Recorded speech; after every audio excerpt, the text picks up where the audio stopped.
A gente vive cercado por feitos de engenharia que são simplesmente incríveis. Arranha-céus que parecem furar as nuvens, pontes gigantescas que conectam lugares. Todo santo dia, milhares de vidas dependem dessas estruturas. E a gente nem para pensar nisso, né? Mas aí, a gente para e pensa, como isso tudo é possível? Como é que um prédio como o Burj Khalifa, com seus 828 metros de altura, não vem abaixo como uma ventania? Ou como uma ponte consegue aguentar o peso de milhares e milhares de carros dia após dia? Olha, não é mágica não. A resposta para tudo isso está numa ciência chamada resistência dos materiais. É como se fosse uma linguagem secreta que todas as estruturas falam. E a ideia aqui é a gente aprender o básico desse idioma fascinante. Então, vamos lá. No centro dessa linguagem toda, existem duas palavras que são a base de tudo. Se a gente entende o que é tensão e deformação, a gente basicamente desvenda o segredo de como qualquer coisa, desde uma cadeira até um avião, é projetada para não quebrar. Vamos começar então pelo vocabulário. Tensão e deformação são tipo uma dupla dinâmica, sabe? Parceiras inseparáveis na física das estruturas. Uma é a causa e a outra é a consequência. Primeiro, a tensão. Imagina só, um balão de festa sendo apertado. A força da mão por fora cria uma pressão lá dentro, né? É uma reação das moléculas do balão tentando resistir àquilo. Essa briga interna, essa força distribuída por dentro do material, isso é a tensão. É uma força que a gente não vê, mas é ela que mantém tudo unido. E a deformação? Bom, a deformação é o resultado visível dessa briga toda. Na hora que o balão é apertado, ele muda de forma. Esse mudar de forma, essa mudança física, é a deformação. É o quanto um objeto estica, encolhe ou torce de verdade quando está sob tensão. E olha só, é super importante sacar que tensão não é tudo a mesma coisa, não. Existem dois tipos principais. A tensão normal é quando as forças puxam ou empurram o material em linha reta, tipo num cabo de guerra. Já a tensão de cisalhamento é quando as forças tentam fazer uma parte do material deslizar sobre a outra, sabe? Pensa numa tesoura cortando papel. É exatamente isso. Beleza. Agora que a gente já conhece as palavras, vamos ver como as frases são formadas.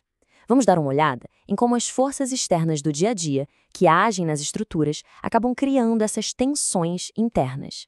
No mundo da engenharia, as estruturas lidam na maior parte do tempo com três tipos de solicitações, ou esforços, como se diz na área: a força normal, o momento fletor e o momento torsor. Vamos entender cada um deles. A força normal é a mais fácil de entender. Se alguém puxa as duas pontas de uma corda, ela fica sob tração. Se empurra as duas pontas, ela sofre compressão. É bem direto, né? O material ou estica ou encolhe, sempre no seu próprio eixo. Ok, puxar e empurrar é tranquilo, mas a maioria das estruturas, como as vigas de uma ponte ou até uma prateleira em casa, são dobradas ou fletidas. E é aqui que a ciência fica fascinante. Dobrar uma coisa é muito mais complexo do que parece. É aqui que entra um conceito que parece até meio estranho. Quando um objeto é dobrado, ele sofre compressão e tração ao mesmo tempo, só que em partes diferentes. Mas como assim? Como isso é possível? Pensa num trampolim de piscina. Quando uma pessoa pula lá na ponta, ele dobra para baixo, certo? A superfície de cima do trampolim precisa ficar mais curta, então as fibras dela são como que espremidas. Isso é compressão. Ao mesmo tempo, a superfície de baixo precisa se alongar para fazer a curva, e aí as fibras são esticadas. E isso é tração. Então, peraí, se a parte de cima está sendo comprimida e a de baixo está sendo esticada, o que acontece bem no meio do caminho? Existe uma linha imaginária bem no centro da viga que tem o nome de linha neutra. E como o nome já diz, ali não acontece nada. A tensão é zero.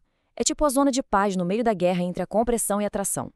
A última força principal é a torção. A analogia perfeita para isso é torcer uma toalha molhada para tirar a água.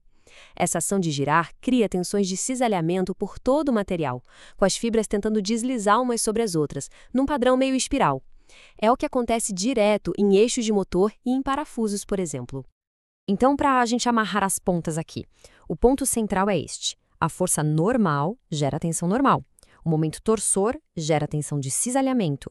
E o mais interessante, o momento fletor, que é a dobra, também gera tensão normal, compressão de um lado e tração do outro. Entender essa relação, essa é a chave de tudo no projeto estrutural. Certo? Aprendemos o vocabulário, um pouquinho da gramática, mas e aí? Por que tudo isso importa de verdade? Porque é exatamente essa linguagem que os engenheiros e engenheiras usam para projetar um mundo seguro e funcional que a gente vive.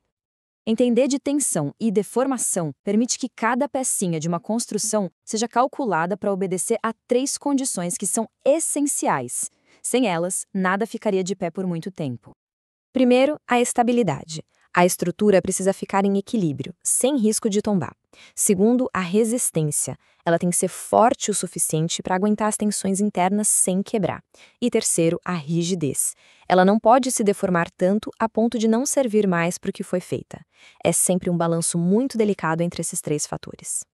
E como o próprio material que baseou essa análise diz, esse campo do conhecimento é a base de tudo. É o que permite pegar modelos matemáticos e transformar em prédios, pontes e aviões de verdade e que sejam seguros. Não é só teoria, é o alicerce de tudo que a gente constrói. Da próxima vez que alguém atravessar uma ponte ou entrar num prédio, vale a pena lembrar dessa conversa silenciosa que está acontecendo dentro de cada viga, de cada pilar. Uma dança constante entre tensão e deformação, garantindo que tudo fique exatamente onde deveria estar. Fica a reflexão, que outras forças invisíveis sustentam o mundo que a gente consegue ver.